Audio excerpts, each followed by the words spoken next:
Hello, ladies and gentlemen, and welcome back to the podcast, and welcome to your Friday Night Smackdown post-show. Smackdown starts off with a new year. We start off with The Miz, man. The Miz comes out to the ring, grabs a microphone. Miz says that we're not moving on to 2026 without discussing 2025. Miz then says that he should have been the one to tap out Cena.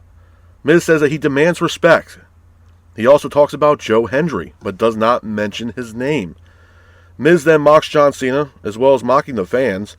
Miz then talks about his accolades and what he's done in WWE. Miz says that he is the face of WWE, and that he demands leadership, and that he is a locker room leader. After this, Miz is interrupted by none other than the return of Randy Orton. Orton comes out to the ring, gets a huge ovation from the crowd.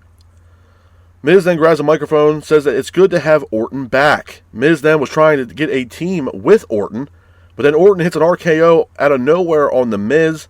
Then Orton tells Miz Happy New Year and hits another RKO on the Miz. And it looks like Randy Orton is back on Friday Night Smackdown. Moving on from that, we got a tag team matchup. It is Io Sky teaming up with Rhea Ripley, Charlotte Flair, and Alexa Bliss, taking on the Kabuki Warriors, Nia Jax, and Lash Legend. The match itself, it was a decent match, back and forth matchup between both teams, with Alexa and Charlotte keeping the pace of the match. Flair hits a natural selection on Nia Jax in the middle of the ring, followed by Flair hitting a moonsault for a near fall. Flair then goes for a roll-up, but it's botched. Nia Jax hits a leg drop on Flair for a near fall. Flair then applies a figure 8 on Asuka, but Kairi Sane breaks the hold by hitting an insane elbow on Charlotte Flair. Io then goes for a springboard, but Legend hits a big boot, taking out Io Sky. Alexa then hits a Sister Abigail in the middle of the ring, followed by Rhea Ripley hitting a riptide on Kairi Sane. Io then goes to the top rope, hits a moonsault off the top rope, pins for the 3, and your winners of the match are Io Sky, Rhea Ripley, Charlotte Flair, and Alexa Bliss. Moving on from that, we have Kit Wilson taking on a mystery opponent, and that mystery opponent is none other than Matt Cardona.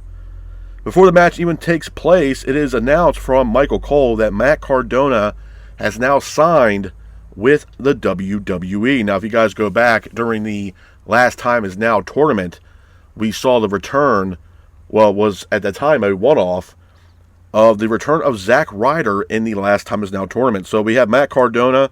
He is signed with WWE. The match itself between himself and Kit Wilson was a good match. Back and forth matchup between Wilson and Cardona, with Cardona keeping the pace of the match. Cardona then hits a Liger bomb on Kit Wilson for a near fall. Wilson then hits the tourniquet for a near fall as well. But Cardona then hits a Rough Rider on Kit Wilson, pins for the 3. And your winner of the match is Matt Cardona. Hats off to Matt Cardona for getting the win in this matchup. Moving on from that, we have Sami Zayn. Zayn comes out to the ring, grabs a microphone. Zayn talks about watching Cena's last match with his son. Zayn then talks about Cena. He also talks about not winning the world title, and says that his son has wondered why he has never become world champion. After that, Zayn is quickly interrupted by none other than Trick Williams. Trick Williams comes out to the ring, grabs a microphone, and says that he is here because SmackDown needs Trick Williams. Trick says that he's here for one thing and one thing only, and that's to be world champion. Trick then mocks Sami Zayn. Zayn then says Trick hasn't been humbled yet. Zayn says that he's got a problem. He has no problem teaching Trick Williams a lesson. So it looks like Trick Williams is also now a member of Friday Night Smackdown. Moving on from that, we have a U.S. title matchup where it's Carmelo Hayes defending the U.S. title against Johnny Gargano. The match itself, it was a good match. Back and forth matchup between Gargano and Hayes, with Hayes keeping the pace of the match. Gargano then hits a slingshot spear, taking out Hayes. But Hayes gets up, tries to get some offense in. He hits a first 48 on Gargano, followed by Hayes hitting the finish, pins for the 3. And your winner of the match, and still U.S. champion, is Carmelo Hayes.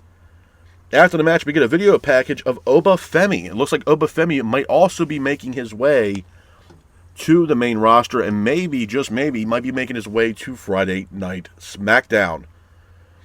Moving on from that, we have Cody Rhodes. Rhodes comes out the ring, grabs a microphone. He asks the fans What do you want to talk about? Rhodes says that what separates him from everybody else is his mentality in professional wrestling. Rhodes says that McIntyre reeks of envy. After this, Cody Rhodes is quickly interrupted by Drew McIntyre. McIntyre is on the Titantron in the backstage area. McIntyre then calls Rhodes old school. McIntyre then names his stages in their 3 Stages of Hell match. And those stages are as follows. Stage 1 is an original wrestling match. Stage 2 is a Falls Count Anywhere match. No disqualification. And the third stage, if in fact they go to the third stage, is none other than a steel cage match.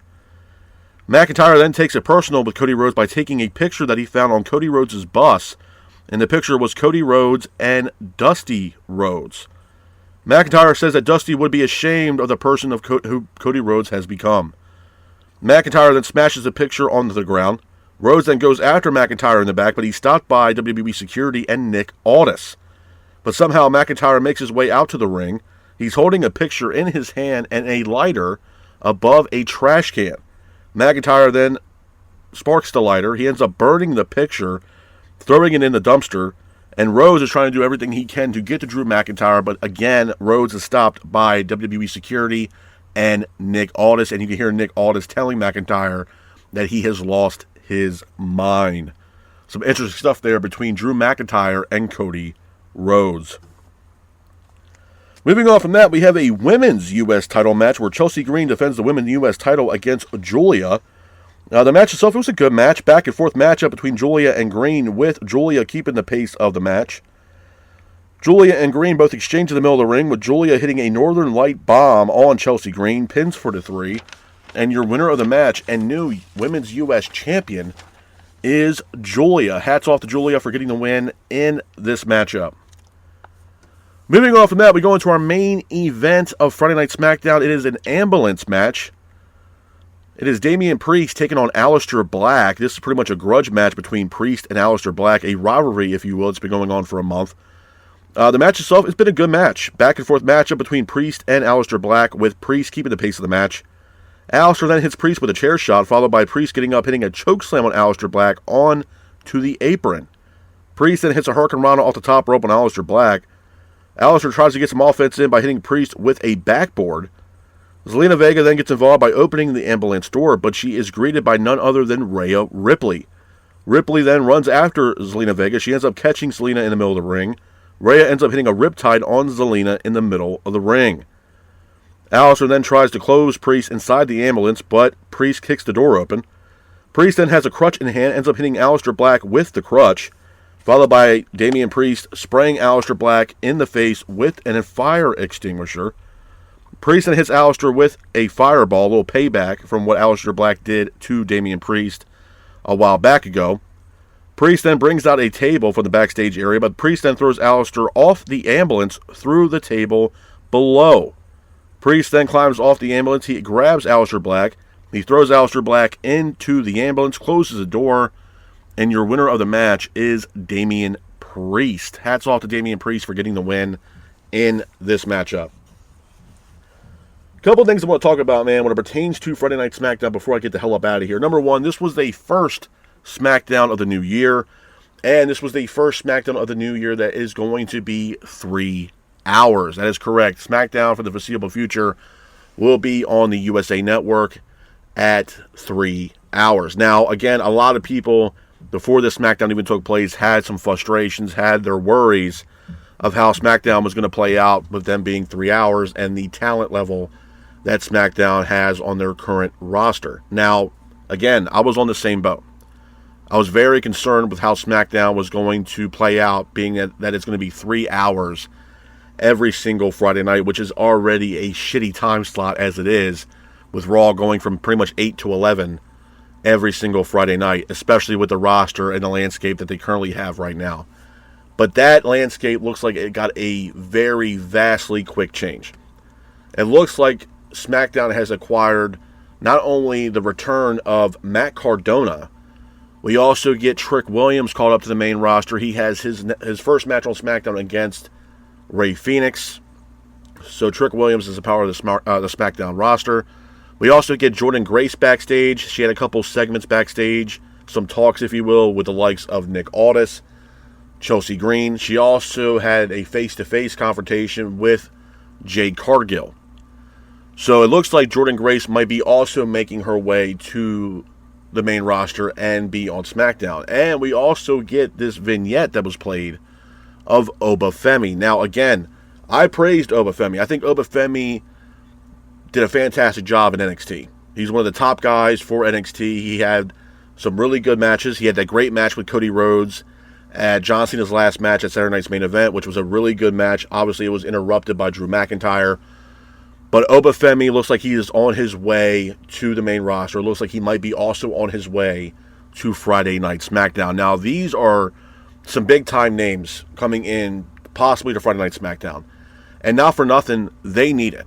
I think a lot of people, myself and other people that have watched SmackDown and that are other content creators, have pretty much been saying the same thing that I've been saying in the aspect that SmackDown needs some new life into SmackDown where it gets fans excited and it gets you to pretty much want to watch SmackDown week in and week out for 3 hours on a Friday night. And they needed some names added to Friday Night SmackDown. And we got Trick Williams, we got Matt Cardona, possibly Jordynne Grace, as well as Obafemi.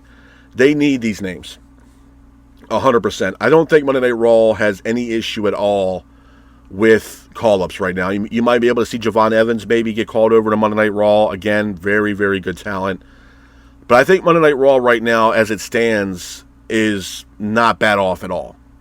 Especially with the possibility of the rumors of another return of a former WWE champion being Chris Jericho, possibly making his way back to WWE and might be a part of the Monday Night Raw roster. He could very well make his debut this Monday on Monday Night Raw when they celebrate their 1-year anniversary with Netflix live from Brooklyn, New York. So again, at the Barclays Center. So again, this is something where I don't think we need to be really focused and fixated on Monday Night Raw. Raw is about 2.5 hours. SmackDown needs some talent, man. You know, there's also been rumors of speculation that came out literally yesterday that Tommaso Ciampa might also be leaving WWE once his contract is up, and there's rumors of speculation that he might not want to re-sign with WWE. Now, a lot of people might say, well, that's not a huge loss. That's not a big deal. Ciampa at one time was a big deal for NXT, when NXT was NXT Black and Gold. So, again, would I be surprised if Ciampa ends up leaving WWE? I honestly wouldn't, because of how much he's been showcased on Friday Night SmackDown and how much he's been used in vital roles on the show. Now, again, there was that little, storyline, if you will, between Tommaso Ciampa and Dragunov when Dragunov was the U.S. champion. Dragunov is no longer U.S. champion, and now Carmelo Hayes is the current United States champion. So I don't know if they're going to continue this story with Dragunov and Tommaso Ciampa. And Ciampa's getting up there in age too, bro. So I don't know if he's just going to be either re-signed with WWE. He might walk away from pro wrestling. Yes, there also is that possibility, very small possibility, that he might go over to AEW as well. So, SmackDown needs the talent. They need a roster that can facilitate a 3-hour show week in and week out. We also had the possibility of the return of Jacob Fatu, which, a lot of people have been talking about Jacob Fatu in the aspects that he's going to have a humongous push going into 2026 once he returns back to Friday Night SmackDown. Again, I'm all for it. I mean, again, even with the call-ups that are possible for Friday Night SmackDown, I'm not against at all, and I don't think anybody would, for that matter, be against a matchup between Jacob Fatu and Obafemi. I think those two guys would tear the house down. Those are two powerhouse guys that can really, really run roughshod on Friday Night SmackDown, not including other matches that they can have, especially Obafemi. If he is on SmackDown, you're talking Obafemi versus Drew McIntyre. Obafemi, they can run it back with Cody Rhodes. Obafemi versus Carmelo Hayes. I mean, there's other matches on the table for him if he decides to go over to Friday Night SmackDown. Aleister Black, Damian Priest. But again, it's going to be very telling. But this is something that SmackDown needed to facilitate. They needed to bring in other people onto SmackDown's roster, and mainly just call-ups. I mean, Jordynne Grace, I don't know what's taken or what took them so long to bring up the likes of a Jordynne Grace. I think Jordynne Grace would capitalize a lot being on SmackDown. I think she can be a main vocal point on Friday Night SmackDown. I mean, obviously they were pretty much teasing a matchup here between Jade and Jordynne Grace. I'm not against it. I'm not against it at all. I think Jordynne Grace would do a fantastic job on the main roster, and especially on Friday Night SmackDown. Obafemi, again, would do fantastic either on Monday Night Raw or SmackDown. I would rather have him on SmackDown, especially with them being 3 hours. Trick Williams, I think the back and forth banter between Trick and Sami Zayn I thought was great. Obviously, he got a huge ovation and pop from the crowd when he showed up to pretty much get face-to-face with Sami Zayn and tell Zayn that he's here to come after the World Heavyweight title. So now we have Trick Williams a part of the main roster and on Friday Night SmackDown. He's going to be a huge-time deal for them. And then we get the return finally and signed on the dotted line of the return of finally Matt Cardona. I think this is a big deal. I think it's huge for Cardona. I mean, obviously Cardona, people could say what he want about the likes of Zack Ryder or a.k.a. Matt Cardona. But, I mean, Cardona has been killing it on the indies, bro. I mean, he is the definition of the indies. I mean, that guy has wrestled everywhere, and he's been killing it on the indies, man. He's made a name for himself and kind of, revamped his career to a point where it actually got him back in the confines of WWE once again, and actually have him sign a contract and work with WWE once again. And I couldn't be more happier for Cardona. I think he's done everything in his power. He's worked his ass off to get this opportunity once again to work in the confines of WWE. So again, having Matt Cardona a part of Friday Night SmackDown is also a huge deal for SmackDown, especially with them going to 3 hours. The other things I want to talk about, obviously, Aleister Black and Damian Priest, they closed out the show in an ambulance match, a match that we haven't seen in quite some time. I thought it was a really good match. I thought it was a decent match. Hopefully, after this, though, this is the kind of the final straw in the rivalry between Aleister Black and Damian Priest. I don't know what's going to be next for Priest. I don't know if they're going to be, maybe having him team up with Rhea Ripley, but honestly, Rhea Ripley's tied up with Io Sky right now, and it does look like Io and Rhea Ripley might become women's tag team champions. That's just the way I think things are going for them, too, as of right now. So I don't know what's next for Damian Priest. But on the other side of the coin, man, I can say the same thing about Aleister Black. Aleister Black is one of those guys that's on the main roster right now that I am concerned about. There's even some people saying that after this match they had with Damian Priest on SmackDown that you might see him back in catering. And to be honest with you, I hate thinking that way, but at the same time, too, I don't know what they're really going to be doing with Aleister Black moving forward. I'm not sitting here saying that they won't utilize Aleister Black, but him being in a predominant role or storyline, it's going to be very telling and intriguing to see if they're willing to put him in a storyline that's actually meaningful and have him on SmackDown week in and week out. To be honest with you, I don't know if they're going to do that or even facilitate that. I even said the same thing about Zelina Vega. I think Vega, as far as an in-ring performer, I think it's kind of ran its course, bro, to be honest with you. And it might be a hot take for a lot of Zelina Vega fans out there. But in my opinion, with all due respect to Zelina Vega, I think Vega is better suited to be in a manager type of role. I love when Zelina was pretty much managing Andrade. I thought she was a great mouthpiece for Andrade.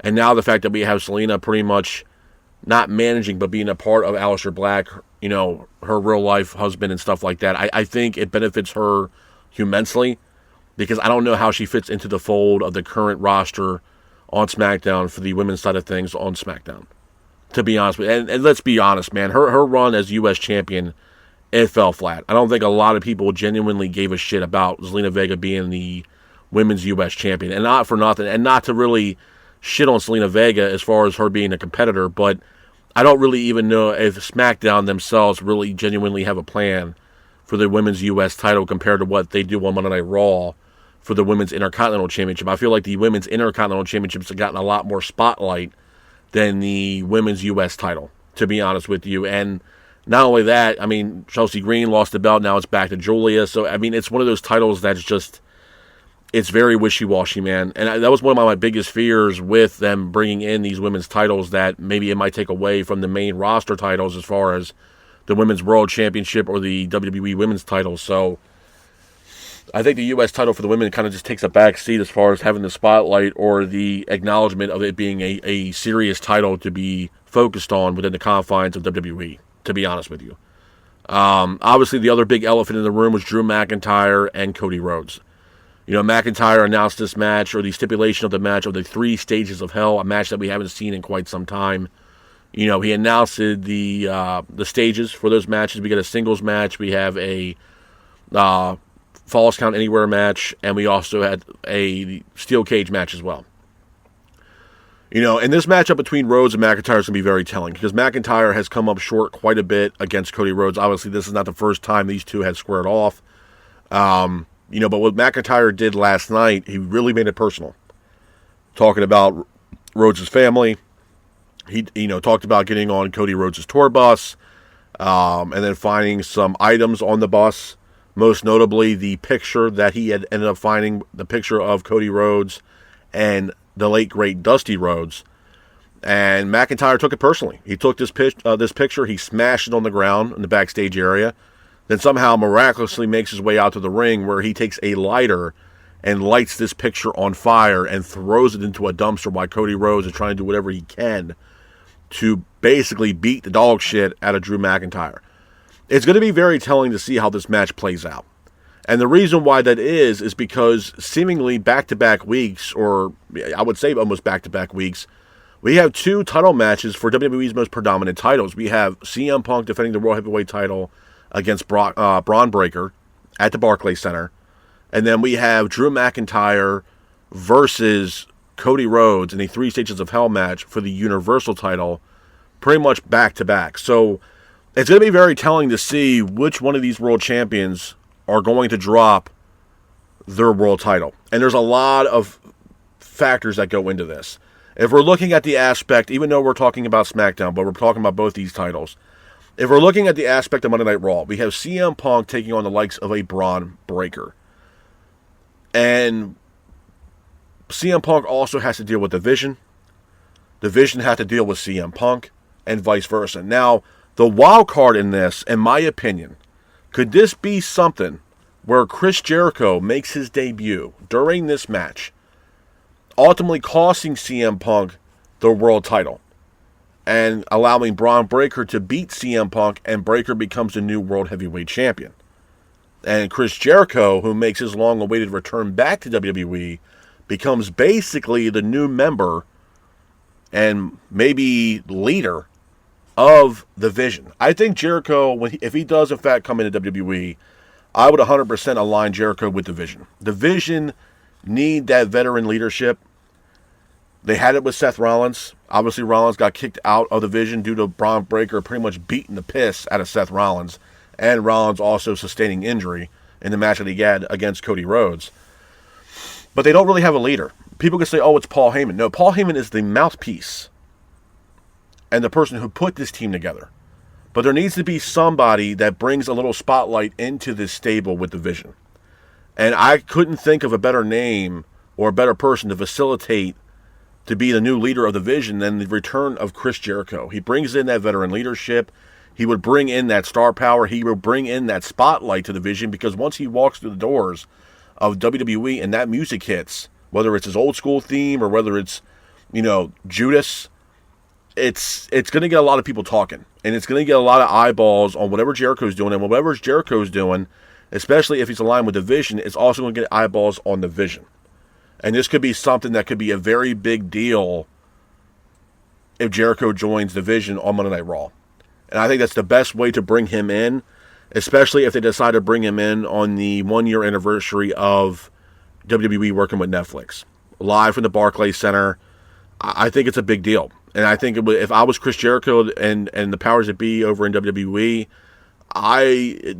you would be stupid not to entertain the idea to have Chris Jericho align himself with the Vision, to be that mouthpiece, to be that leader, to be that guy that pushes the Vision into a whole different atmosphere than what they are in now. And that's how I would do. And I would have Breaker go over and beat CM Punk and become World Heavyweight Champion due to the help of their new leader, Chris Jericho. Maybe Paul Heyman makes a call to his old ECW buddy from back in the day and brings in the like of Chris Jericho. Could you imagine Breaker, Braun Breaker, Bronson Reed, Logan Paul, Austin Theory, Paul Heyman, and their new leader being Chris Jericho? That's something to talk about, man. That's something to really get people invested and intrigued on Monday Night Raw. And they would make a huge splash going into the new year for Monday Night Raw. Huge splash going into the new year. And again, Jericho at the very moment is currently a free agent. So this could be something that WWE definitely could entertain with bringing in the likes of Chris Jericho. So when you look at that situation and look at SmackDown, again, it's night and day. And, you look at the Cody Rhodes and Drew McIntyre situation. Is this something where maybe, like I said, Breakker becomes new World Heavyweight Champion, but somehow Cody Rhodes goes through basically hell with Drew McIntyre and he still walks out WWE Universal Champion? But then you can look at the other side of the coin. Is it Drew McIntyre's time finally to beat Cody Rhodes? And the match stipulation that Drew McIntyre came up with, does he finally get the W over over Cody Rhodes and becomes a new Universal Champion? The real question really comes down to, is Chris Jericho going to be involved on Monday Night Raw? And other question, when it comes down to brass tacks, who really, out of the two guys, being CM Punk and Cody Rhodes, can really, lose their title and not really affect them? Could it be CM Punk? Or could it be the likes of Cody Rhodes? And that's the $1 million question when it comes to these two title matches that are coming up within the next week to 2 weeks. Who can lose their title and it not literally cripple them to nothing? CM Punk or Cody Rhodes? And that's going to be the $1 million question going into the next 2 weeks. You know what I mean? It's going to be very telling. So I think right now, we're full steam ahead. We are full steam ahead with Raw and SmackDown. I think SmackDown, for the 3 hours they put on, I think they did a really good job. Obviously, things could have been better. But the fact that we've already got call-ups, we got the likes of Matt Cardona, we got Trick Williams, the possibility of Jordan Grace joining SmackDown, and also the possibility of Oba Femi joining SmackDown. It's a big deal for SmackDown, and obviously this is something they really need to do and entertain with SmackDown going to 3 hours from here on out. They need the talent. They need talent on that roster to facilitate a 3-hour show. For sure. Can't just rely on Solo Sikoa and the MFTs against the Wyatt Six. You're going to need more than that. And we also got the return of Randy Orton, which is also a big deal.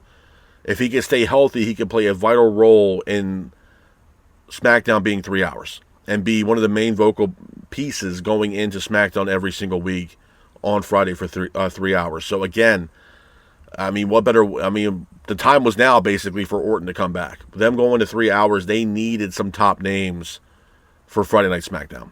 And we also, there's Kevin Owens. He's also on the show. So I don't know when Kevin Owens is going to get back.